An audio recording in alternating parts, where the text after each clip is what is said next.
Hello student. आज मैं MA प्रथम वर्ष के प्रथम सेमेस्टर से विद्यापति पदावली से पद लेकर आई हूँ, जो कि अत्यंत महत्वपूर्ण पद है ये। तो आप इसको ध्यान दीजिएगा और साथ ही इसके साथ मैं आपको कुछ महत्वपूर्ण दीर्घ उत्तरीय प्रश्न भी लेकर आई हूँ, जो कि द्वितीय प्रश्न पत्र से संबंधित है। तो ये आपका विद्यापति पदावली भी द्वितीय प्रश्न पत्र में है। तो माधव हम परिणाम निराशा, ये देखिएगा, ये इम्पॉर्टेंट मतलब बहुत ही महत्वपूर्ण व्याख्या भाग है ये। माधव हम परिणाम निराशा, तुहु जग तारन दीन दया में अतय तोर विश्वासा। ये आप लिखिएगा कि प्रस्तुत जो काव्य पंक्तियाँ है वो विद्यापति द्वारा रचित पदावली से ली गई है। इसमें जो है कवि है वो माधव यानी श्री कृष्ण से अपना उद्धार करने की, कल्याण करने की बात को कहते हैं। वो क्या कहते हैं? माधव, हे श्री कृष्ण, हे माधव, हम परिणाम निराशा, हम परिणाम हमारा क्या होगा वो कहना चाहते हैं कि मेरी जो वृद्धावस्था है वह निराशापूर्ण है। परिणाम निराशा, मेरे जीवन का परिणाम क्या होगा उससे मैं निराश हूँ। या आप लिख सकते हैं कि हे माधव, मेरी जो वृद्धावस्था है वह अत्यंत निराशापूर्ण है। तो तुहु जग तारन दीन दयामय, क्या है जग तारन, तुम क्या हो? इस संसार को तारने वाले हो। दीन दया में, दीनों पर दया करने वाले हो। अतः तोर विश्वासा, अतः मैं तुम्हारा ही विश्वास करता हूँ। तातल सैकत बारी बिंदु सम सुत मित रमनी समाजे। अब वो अपनी बात कैसे कहना चाहते हैं ईश्वर से, ध्यान दीजिएगा। तातल सैकत बारी, बारी जल की बिंदु, सैकत मतलब बादुल, तातल मतलब गर्म। तो सुत मित्र रमनी समाजे, वो क्या कहते हैं? यहाँ से अर्थ लिखिएगा कि इस संसार में सुत मतलब पुत्र, मित्र, रमनी यानी स्त्री या पत्नी जो है वो समाज में जो हमारे जो पुत्र हैं, मित्र हैं, स्त्री हैं, उसी प्रकार नाशवान है। किस प्रकार नाशवान है? जिस प्रकार गरम जो है बालू पर जल की बिंदु जो है गिर जाती है, अर्थात नाशवान है। तो ही बिसरी मन ताहे समर्पल, अब मजुहब कौन काजे।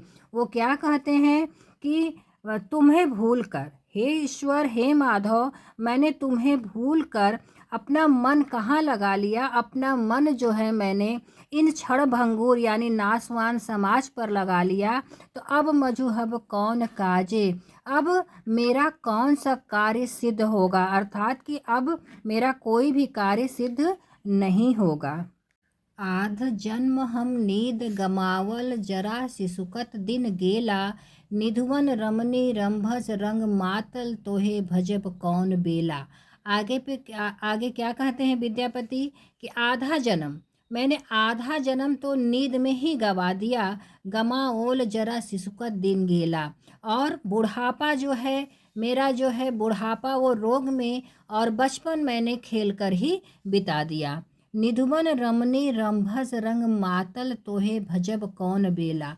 और युवावस्था में शेष समय में रमनी मतलब स्त्रियों के साथ मैं रति क्रिया में मग्न रहा, व्यस्त रहा। तो तोहे भजब कौन बेला, तो तुम्हें भजने मैं किस समय भजता। क्या कहना चाहते हैं कि तुम्हें याद करने का या स्मरण करने का मुझे कोई समय ही नहीं मिला। कत चतुरानन मरी मरी जाओ, न तू आदि अवसाना।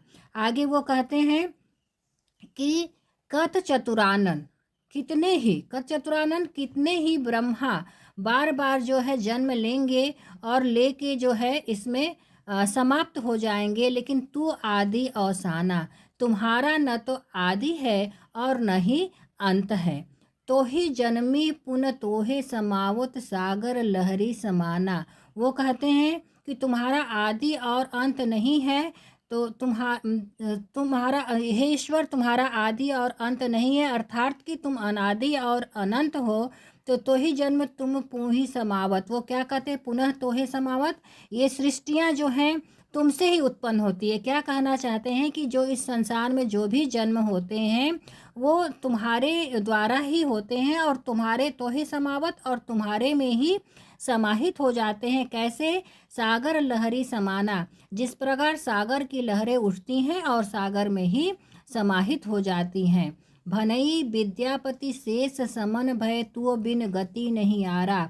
विद्यापति क्या कहते हैं कि मृत्यु भय का दमन करने वाले, भय तू बिन गति नहीं आ रहा है। विद्यापति का अंत में ये कहना है कि मृत्यु और भय का दमन करने वाले हे माधव, तुम्हारे अतिरिक्त तू बिन गति नहीं आ रहा, तुम्हारे बिना मेरा और भी कोई नहीं है। तो आदि अनादिक नाथ कहा वसु अब तारन भार तुहारा। वो क्या कहते हैं कि तुम आदि और अंत के यानी मूल जन्मदाता हो और मूल रहित भी हो। वो कहते हैं कि तुम आदि और अनंत हो और नाथ कहावसी, संसार के जो है नाथ यानी मालिक कहे जाते हो। अब तारन भार तुहारा, अब अंतिम क्षण जो है मेरा वो मैं यह चाहता हूँ कि तारन भार, मुझे इस संसार सागर से पार लगाने का जो भार है वह तुम्हारा ही है। ध्यान दीजिएगा, इसमें जो है उपमा और विरोधाभास अलंकार है। अब आपको मैं अभी विद्यापति पढ़ा रही थी, उसी विद्यापति जो है आपके द्वितीय प्रश्न पत्र में है, उसी से कुछ मैं महत्वपूर्ण दीर्घ उत्तरीय प्रश्नों को लेकर आई हूँ। क्योंकि आप जब दीर्घ तैयार करेंगे तो आपका लघु और अति लघु भी साथ साथ तैयार हो जाएगा। ये जो पेपर है वो द्वितीय प्रश्न पत्र है। पेपर का क्या नाम है आप जानते होंगे, आदिकाल इतिहास और साहित्य। तो पहला प्रश्न है, आदिकाल की सामाजिक, ऐतिहासिक, सांस्कृतिक परिस्थितियों का उल्लेख करते हुए आदिकाल की समान परिस्थितियों या प्रवृत्तियों का भी उल्लेख कीजिए। ऐसे भी प्रश्न पूछ देता है, विशेषताओं या प्रवृत्तियों का उल्लेख कीजिए। प्रश्न आपका पूछ सकता है ये भी कि आदिकाल की सामाजिक, ऐतिहासिक न करके केवल पूछ सकता है कि आदिकाल की तत्कालीन परिस्थितियों का उल्लेख करते हुए जो है आदिकाल की समान प्रवृत्तियों का उल्लेख कीजिए। यहाँ पे परिस्थितियाँ नहीं रहेगा, ध्यान दीजिएगा, प्रवृत्तियाँ या विशेषताएं। दूसरा प्रश्न रहेगा, आदिकाल के नामकरण विविध मतों का उल्लेख करते हुए उपयुक्त नाम का तर्क सहित प्रतिपादन कीजिए। क्या? आदिकाल के नामकरण को, क्योंकि आप सभी जानते हैं कि आदिकाल के नाम को लेकर अधिक विवाद है। उसका नाम वीर गाथा काल है, रासो काल है, चारण काल है, सिद्ध सामंत काल है। तो उन नामों का, मतों का उल्लेख करते हुए आप जो उपयुक्त नाम आदिकाल है उसका प्रतिपादन करेंगे। तीसरा है, हिंदी साहित्य के विकास में अपभ्रंश का योगदान। हिंदी साहित्य के विकास में अपभ्रंश का योगदान विषय पर एक दीर्घ निबंध प्रस्तुत कीजिए। अगला प्रश्न है, आदिकालीन लौकिक साहित्य के बारे में आप क्या जानते हैं? ध्यान दीजिएगा, लौकिक साहित्य के बारे में आप क्या जानते हैं, विवेचन कीजिए। उसी क्रम में पांचवा प्रश्न, विद्यापति को आप भक्त कवि मानते हैं या लौकिक श्रृंगार का कवि? ये प्रश्न पूछता है कि विद्यापति भक्त कवि हैं या श्रृंगारी कवि हैं।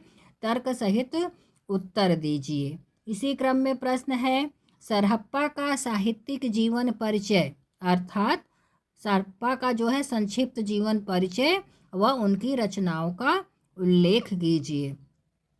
अगला प्रश्न है कि हिंदी साहित्य में अमीर खुसरो के योगदान का विवेचन कीजिए। उसी क्रम में एक और प्रश्न है, रासो काव्य परंपरा में, रासो काव्य आप जान रहे हैं, हमीर रासो, परमार रासो, पृथ्वीराज रासो।